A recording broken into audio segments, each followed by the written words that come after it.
Sabe, já parou para pensar se uma história de 2000 anos atrás poderia guardar o segredo para planejar o nosso futuro hoje? Parece estranho, né? Mas vamos desvendar juntos uma parábola antiga que tem uma lição, olha, surpreendentemente moderna.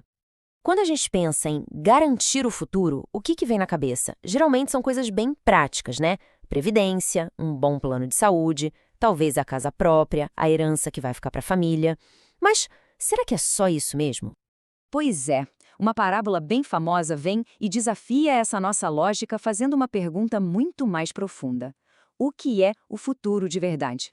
E essa pergunta nos joga direto na parábola do administrador infiel. É uma história que, de primeira, pode deixar a gente com uma pulga atrás da orelha. Mas calma, vamos analisar isso juntos. Então, a história começa com um administrador que está na corda bamba. Ele foi pego no pulo administrando mal as coisas do chefe e está prestes a ser demitido. E aí, claro, bate o desespero. O cara se vê numa sinuca de bico, sem emprego, sem força para trabalho pesado e com vergonha de pedir esmola. Ele precisa de um plano, e rápido. E a solução que ele arranja é genial, de certa forma. Ele usa o pouco tempo que lhe resta no cargo para chamar os devedores do patrão e perdoar parte das dívidas deles. Assim, ele garante que, quando for mandado embora, terá amigos que o recebam em suas casas. Esperto, né? E é aqui que a história dá um nó na cabeça de todo mundo.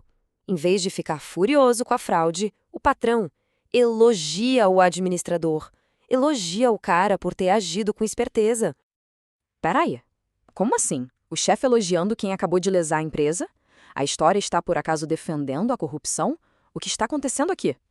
Para entender esse elogio, a gente precisa olhar além da desonestidade. A chave não está no ato em si, mas na sagacidade, na visão de futuro que o administrador demonstrou. Olha que interessante a distinção que a história faz. O elogio não é pela fraude, não é pela malandragem, é pela capacidade de usar os meios que ele tinha para alcançar um objetivo muito claro: garantir o seu futuro. No texto original, em grego, a palavra usada para essa esperteza é frônesis. E o que isso quer dizer? É uma sabedoria prática. É a virtude de saber orientar a própria vida e as ações para alcançar um fim último, um objetivo maior.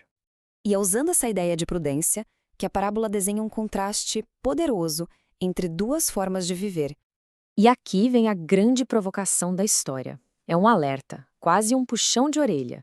A ideia é que, muitas vezes, as pessoas focadas só em ganhos materiais são incrivelmente criativas e determinadas para conseguir o que querem, às vezes até mais do que aquelas que buscam ideais mais elevados. Pensa bem, o que são esses tesouros terrenos? É dinheiro, posses, poder, o aplauso dos outros? São coisas que, no fundo, a gente sabe que uma hora acabam. Elas enferrujam, são roubadas ou simplesmente perdem o valor. E do outro lado? Quais seriam os tesouros do céu? Aí a conversa muda. É sobre amor, caridade, relacionamentos, o serviço ao próximo, coisas que ninguém pode tirar e que são permanentes. O desafio, então, é usar aquela mesma esperteza do administrador para investir nessas coisas. Tem uma analogia que eu acho fantástica para essa ideia. É como se a vida aqui fosse um estágio, como estar dentro de um ovo. É um estado limitado, temporário, que serve de preparação para a vida de verdade, que seria voar. O que fazemos aqui dentro do ovo impacta diretamente o nosso futuro eterno. Então tá, mas como seria essa esperteza eterna no dia a dia, na prática? Significa, em primeiro lugar, entender que tudo que a gente tem, tempo, talentos, dinheiro, não é nosso para sempre. E, a partir daí, usar esses recursos passageiros como uma ferramenta para investir naquilo que realmente importa: os relacionamentos de amor, de serviço, de caridade. A própria parábola dá a letra, olha só.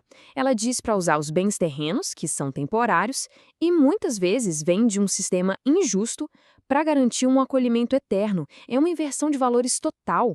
A lógica, no fim das contas, é que existe um único investimento que nunca, jamais perde o seu valor.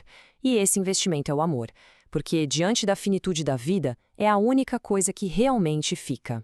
E tudo isso nos leva ao ponto final, a conclusão poderosa da parábola. Uma ideia que se aplica a cada um de nós: a prestação de contas.